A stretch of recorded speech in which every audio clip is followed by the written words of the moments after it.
এখনও অনেক শিশু হামে আক্রান্ত হচ্ছে এবং হাসপাতালে ভর্তি হচ্ছে। প্রশ্ন হলো কেন?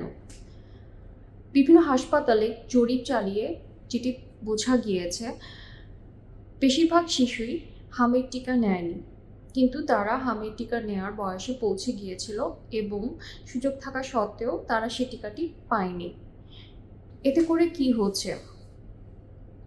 হামের টিকা যখন নেওয়া হয়, সেটি শুধু আপনার শিশুকে সুরক্ষা দেয় না, সেটি সমাজের অন্যান্য শিশুদেরকেও সুরক্ষা দেয়। বিশেষ করে ৬ মাসের কম বয়সী শিশুরা, যারা এখনও টিকা নেওয়ার বয়সে পৌঁছায়নি।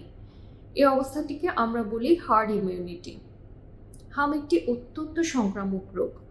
যখন একটি সমাজের বেশিরভাগ শিশুই টিকা গ্রহণ করে, তখন এটি একটি সুরক্ষা বলয় তৈরি করে, যে কারণে হাম ভাইরাসটি একটি শিশু থেকে আরেকটি শিশুতে সহজে ছড়াতে পারে না।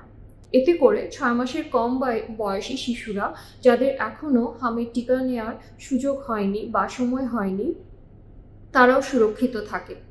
কিন্তু যখন আপনি আপনার শিশুটিকে হামের টিকা দিচ্ছেন না, তখন আস্তে আস্তে সেই সুরক্ষা বলয় ভেঙে যায় এবং শিশুরা আক্রান্ত হতে থাকে। বিশেষ করে সবচেয়ে বেশি ঝুঁকিতে থাকে ৬ মাসের কম বয়সী শিশুরা।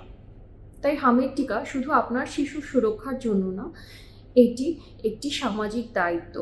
এটি একটি নিরাপত্তা বলয় তৈরি করে এবং সমাজের সব শিশুকে সুরক্ষিত রাখে। হামের ক্যাম্পেইন শেষ হয়ে গেলেও আপনি হামের টিকাটি নিতে পারেন।